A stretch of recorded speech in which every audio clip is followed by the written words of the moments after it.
Bacaan ini boleh dikatakan sebagai sukacita yang perlu dialami juga oleh orang-orang yang tidak Katolik.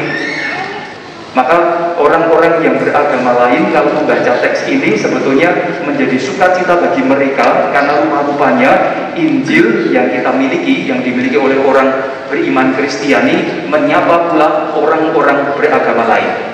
Maka dari bacaan ini kita tahu rupa-rupanya bahkan Tuhan Yesus Kristus, Allah Bapa dan Roh Kudus bukan monopoli orang Katolik, bukan monopoli orang yang setiap hari ke gereja, bukan orang yang setiap kali sembahyang rosario. Bacaan hari ini mengatakan Gusti Yesus tidak bisa dimonopoli. Jika seseorang mengasihi aku, sopo wae, siapa saja, maka boleh jadi dia Kristiani, boleh jadi dia tidak Kristiani.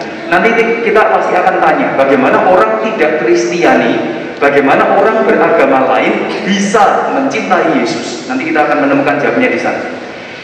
Jika seseorang mencintai aku, mengasihi aku, ia akan menuruti firman-Ku. Bapakku akan mengasihi dia, dan kami, maka kami itu jelas trinitaris, triniter, Tritunggal Maha Kudus, yang Roh Suci, yang Romo, yang Putro akan datang kepadanya dan tinggal bersama-sama dengan dia. Maka berbahagialah Anda semua yang hadir di sini yang tidak Katolik, karena Tuhan pun yang Trinitas itu datang pada diri Anda masing-masing. Tapi persoalannya Bapak Ibu, para saudari-saudara, ada satu kriteria yang perlu kita kenali. Bagaimana supaya Tuhan itu bisa sungguh-sungguh datang dan beroperasi dalam diri kita. Tuhan memang datang dalam diri setiap orang, tetapi tidak selalu dia bisa beroperasi. Karena apa? Kita diam. Ada penghalang dalam diri kita yang membuat Tuhan tidak bisa bekerja. Nah, maka sekarang kita diajak untuk mengenal bacaan-bacaan kemarin. Dikatakan, jika seseorang mengasihi aku, ia akan menuruti firman-Ku.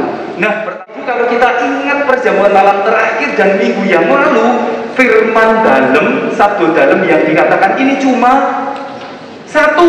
Apa coba? Nah, bukan kasihlah sesamamu, tetapi lebih tepatnya adalah kasihilah satu dengan yang lain. Maka Bapak Ibu, para saudari-saudara, dan Anda semua yang tidak Katolik, yang beragama lain, yang hadir di sini atau yang mendengar ini, Anda pantas berbahagia. Mengapa? Tuhan Yesus Kristus, Allah Bapa, Allah Roh Kudus hadir pada diri Anda ketika kriterianya cuma satu, ketika Anda saling mengasihi. Maka kalau Anda saling mengasihi, Kristus ada dalam diri Anda, Allah Bapa ada dalam diri Anda, Roh Kudus ada dalam diri Anda, dan beroperasi dalam diri Anda. Dan dengan demikian, Anda yang saling mengasihi satu sama lain, meskipun tidak beragama Katolik, Anda mencintai Kristus.